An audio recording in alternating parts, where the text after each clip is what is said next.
On any given night in America, over 500,000 people are experiencing homelessness. Walk through any major city and you'll see tent encampments, people sleeping on sidewalks, individuals struggling with mental illness or addiction in full public view.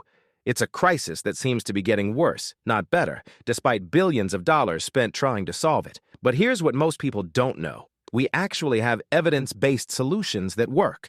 The problem isn't that we don't know what to do. The problem is that we're not doing it at scale. Today, we're cutting through the political rhetoric and looking at what actually works to end homelessness, backed by data, research, and real-world results. First, let's understand what we're dealing with. The latest federal data shows about 650,000 Americans are homeless on any given night, but that number only tells part of the story. Over the course of a year, between 1.5 and 3 million Americans will experience homelessness at some point. And homelessness isn't one problem, it's several distinct problems that get lumped together. There's chronic homelessness, people who've been on the streets for years, often dealing with severe mental illness or addiction. There's family homelessness, which is often caused by economic shocks like job loss or medical debt. There's youth homelessness, including LGBTQ kids kicked out by their families.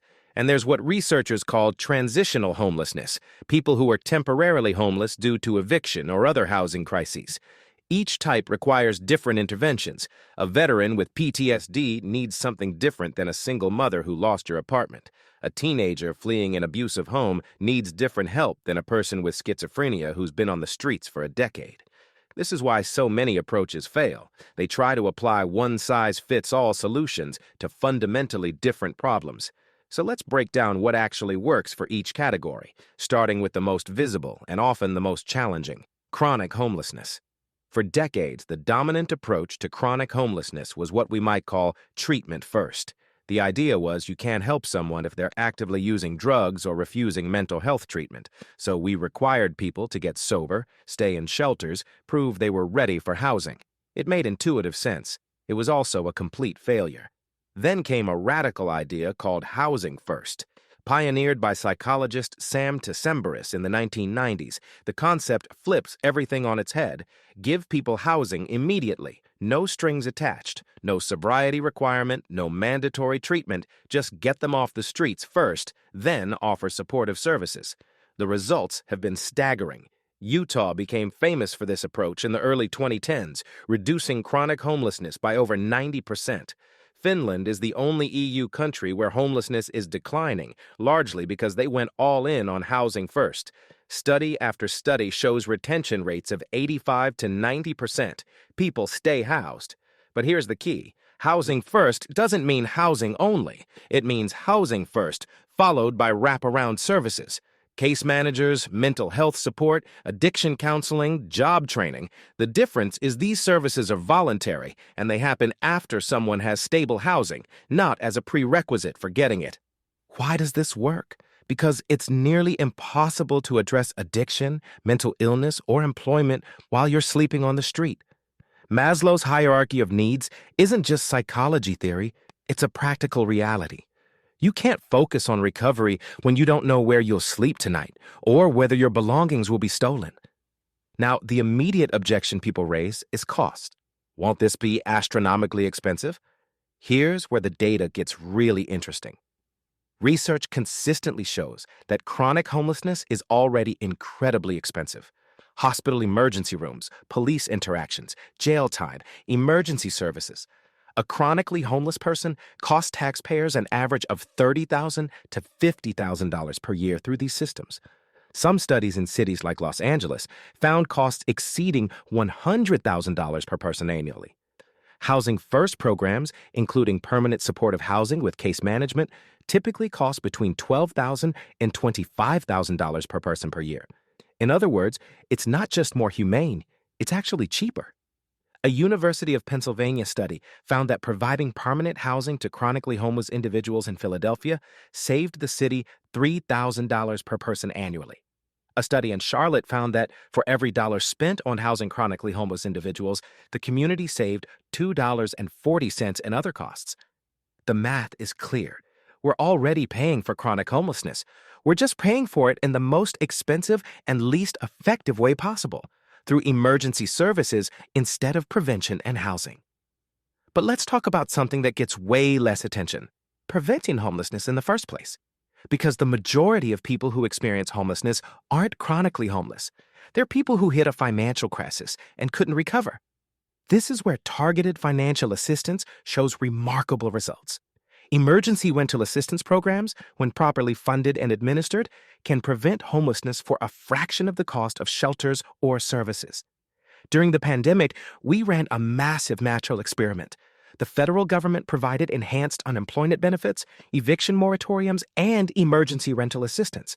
Homelessness actually decreased in many areas, not because we solved chronic homelessness, but because we prevented thousands of families from becoming homeless in the first place. Studies show that providing just $1,000 to $3,000 in emergency assistance can prevent an eviction that might otherwise lead to homelessness. Once someone becomes homeless, getting them back into housing typically costs 3 to 10 times that amount. Legal assistance for tenants facing eviction also shows significant returns. Philadelphia's eviction diversion program reduced evictions by 26%. Right-to-counsel programs in New York City help tenants stay housed in about 84% of cases where they receive representation. The lesson here is clear. It's far more effective and cost-efficient to keep people housed than to rehouse them after they've lost their homes. Let's talk about what we get wrong, because it's just as important as getting it right. When you see a homeless encampment, what's the city's first move? Usually it's a sweep, a clearance. Research shows this doesn't reduce homelessness. It just moves it around. It's an expensive, inhumane shuffle. People lose everything: their tents, their ID, their medication, and the core problems that led them there, they just get worse. Then there's the more subtle stuff: the benches with bars down the middle, the spikes under bridges, hostile architecture. We pair it with anti-homeless laws, criminalizing the act of survival. These tactics have been tried for decades. They don't work. They're expensive, they jam up the legal system, and they saddle people with a criminal record, making it that much harder to ever get a job or an apartment. Even our supposed safety nets are full of holes. Traditional shelters are critical, yes, but only as emergency stopgaps. They are not a solution. Many are full. They have strict rules that separate couples or force people to abandon their pets. Their curfews often conflict with the very jobs people need to get back on their feet. For many, the conditions feel unsafe, even dehumanizing. And then there are the high-barrier programs, the ones that sound reasonable on paper. They demand sobriety, a job, perfect compliance, before you can get a key to a room. But the data is ruthless. These programs fail to house people at anywhere near the rate of a different approach, an approach called housing first. So, if we know what works, why aren't we doing it? The answer is complicated. Housing first requires a real upfront investment, and politically, it's often easier to sell an approach that looks tough on homelessness, rather than one that's actually effective. Then there's NIMBYism, not in my backyard. People protest supportive housing in their neighborhoods, even though study after study shows it doesn't increase crime or lower property values. There's also a moral objection some people have. They believe that giving someone a home without demanding they get sober first is just enabling bad behavior. But that view completely ignores the reality of addiction and mental illness. You can't punish someone into wellness.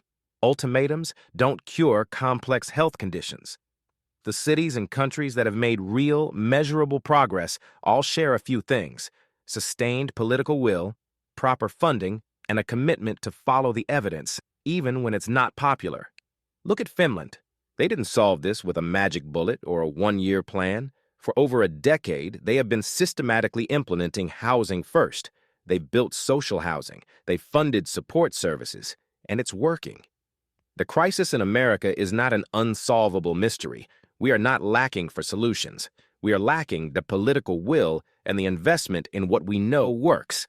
Housing first for the chronically homeless, prevention programs to stop people from losing their homes in the first place, a coordinated system that treats housing as what it is, a human right and a public health issue, not a test of someone's moral worth. The evidence is overwhelming. The data is clear. The question isn't what works.